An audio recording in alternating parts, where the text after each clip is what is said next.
بسم اللہ الرحمن الرحیم۔ السلام علیکم، میں ہوں آپ کا بھائی عباس حمدانی اور آپ دیکھ رہے ہیں جعفریات ٹی وی۔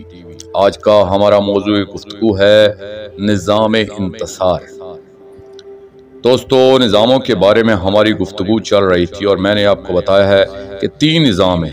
ایک اعلیٰ سطح حکومت الہیہ کا نظام یعنی نظام تجبر، دوسرا نیم حکومتی نظام یعنی نظام تصرف، اور تیسرا پبلک عوام کا نظام یعنی نظام ترشد۔ میں نے یہ بھی بتایا کہ پہلے 2 نظاموں میں اپوزیشن کا کوئی رول نہیں ہے۔ حکومت کی مثال لے لیں تو مرکز میں فوج ہے اور فوج میں کوئی اپوزیشن نہیں ہوتی۔ اسی طرح پولیس، عدلیہ اور انتظامیہ میں بھی اپوزیشن نہیں ہوتی۔ اپوزیشن کا کردار ہمیشہ عوامی سطح پر ہوتا ہے۔ مرکز میں اگر صدر ہے تو وہ عادل کی طرح بیٹھا ہے۔ عوامی سطح پر جو جیت جائیں ان کو مبارکباد بھی دی جاتی ہے، وہی برسر اقتدار آتے ہیں اور انہی کی پالیسیاں چلتی ہیں۔ یہ اقتدار میں آنے والے کہلاتے ہیں لیڈر اور ایک عوام ہوتی ہے۔ ان دونوں کے درمیان رابطہ ہوتا ہے ورکرز کا۔ لیڈر اپنے مقام پر بیٹھا ہوتا ہے، ورکرز کام کر رہے ہوتے ہیں۔ عوام میں یہ جنگ نہیں ہوتی، لیڈرز میں بھی جنگ نہیں ہوتی، یہ جنگ ورکرز میں ہوتی ہے۔ ایک طرف رحمان کے ورکرز ہیں، دوسری طرف منفی قوتوں کے یا یوں سمجھ لیں کہ شیطان کے ورکرز ہیں۔ دونوں طرف نظام انتصار قائم ہے۔ مثبت روحانیین رحمان کی پالیسیاں یا قوانین چلانے کے لیے کام کر رہے ہیں، دوسری طرف شیطانی قوتیں کوشش کر رہی ہیں کہ ہم شیطان کو پوری دنیا پر، انسانیت پر تصرف دیں۔ یہی جو ورکرز کام کرتے ہیں، نصرت کرتے ہیں، اسی کا نام نظام انتصار ہے۔ رحمان کی قوتوں کا جو نظام انتصار ہے وہ یہ چاہتا ہے کہ ہم یزدان اول ہی کو حاکم بنا دیں، جبکہ یزدان اپنے مقام پر خاموش ہے۔ اہل باطل کا لیڈر اپنے مقام پر خاموش ہے۔ ورکرز میں جنگ ہو رہی ہے اور جنگ ہمیشہ ورکرز ہی کرتے ہیں، لیڈرز کبھی آپس میں باکسنگ نہیں کرتے۔ جو جیت گیا سو جیت گیا۔ اب اگر باطل کا نظام انتصار مضبوط ہو گیا تو باطل کی پالیسیاں عوام پر لاگو ہوگی، اور اگر حق کا نظامی انتصار مضبوط ہو گیا تو پالیسیاں بھی حق کی لاگو ہو جائیں گی۔ وہ نظام تصرف کے جو مالک ہیں وہ تو پوری کائنات کے مالک ہیں۔ پوری کائنات کے مقابلے میں ہماری زمین کا جو نظام ہے وہ تو ایسے ہے جیسے سمندر کے مقابلے میں ایک قطرہ۔ اب جو سمندر پر تصرف رکھنے والی ذوات مقدسہ ہیں، انہیں قطرے کے اندرونی معاملے میں مداخلت کرنے کی کیا ضرورت ہے؟ وہ تو فرماتے ہیں کہ ہماری آئیڈیالوجی اختیار کر لیں، ہمارے نظام پر چلیں تو اس کی ذمہ داری ہماری ہوگی۔ اگر تم باطل کی آئیڈیالوجی اختیار کرو گے، اس کی پالیسیوں پر عمل کرو گے تو رزلٹ کے ذمہ دار تم خود ہوگے۔ جو فساد تمہارا کمایا ہوا ہے یہ تمہارا ہی ہے، ہمارا تو پیدا کردہ نہیں ہے۔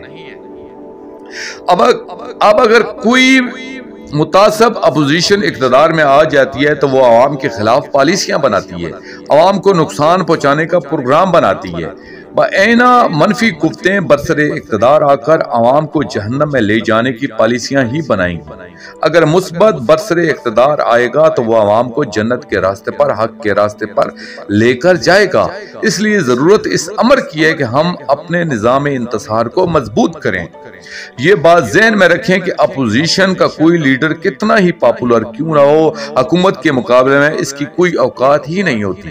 جیسے ایک لیڈر کلین سویپ کر کے کسی ملک کا وزیر اعظم بن جاتا ہے اور مکمل اقتدار حاصل کر لیتا ہے، لیکن ایک ایسا وقت آتا ہے کہ کوئی طاقتور فوجی جنرل ایمرجنسی نافذ کر کے اسمبلیاں تحلیل کر دیتا ہے، وزارتیں ختم ہو جاتی ہیں۔ وزیر اعظم چاہے کتنا ہی طاقتور کیوں نہ ہو، فوجی جنرل کے سامنے اس کی کوئی حیثیت نہیں رہتی۔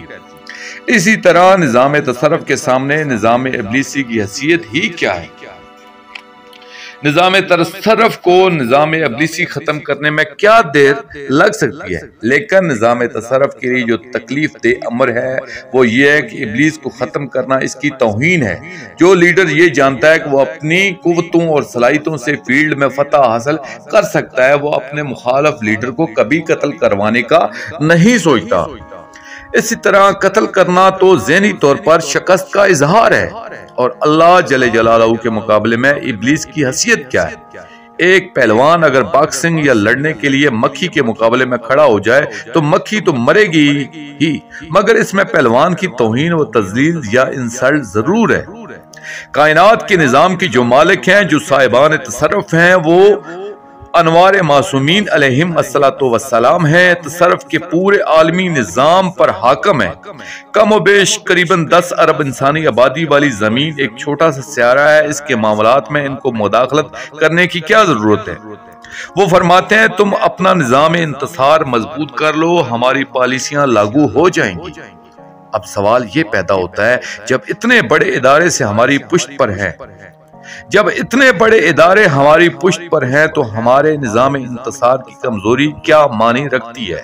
یہ نصرت کا نظام کمزور کس طرح ہو جاتا ہے؟ بات وہی ہے کہ وہ صاحبان تصرف اس میں مداخلت کرنا اپنی شان کے خلاف سمجھتے ہیں۔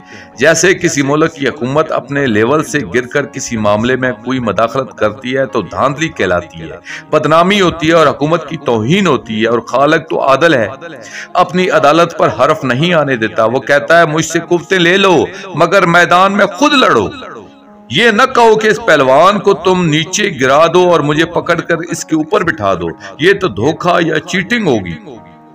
خالق ہم سے یہ چاہتا ہے کہ ہمارا نظام انتصار ہم سے قوت لے لے، طاقت لے لے، مگر شیطانی غلاظتوں کے خلاف جنگ خود کرے۔ زمانے میں یزدان سے بڑا طاقتور کوئی نہیں، شر کی جتنی بھی طاقتیں ہوں بڑی کمزور ہوتی ہیں۔ کہیں ہم دیکھتے ہیں کہ بظاہر حق کو شکست ہوتی ہے، مثلا جنگ احد یا کربلا میں ہمیں نظر آتا ہے کہ شکست ہوئی ہے، تو یہ شکست دراصل نظام انتصار کی ہوتی ہے، اصل ذات کی نہیں ہوتی۔ اصل ذات تو بہت طاقتور ہے، بہت پاورفل ہے۔ یہ جو مقابلہ ہے، جیسے علامہ اقبال نے کہا تھا شرار مصطفی سے چراغ بولہبی، تو اصل جنگ شرار مصطفی یا چراغ بولہبی کی آپس میں نہیں ہے۔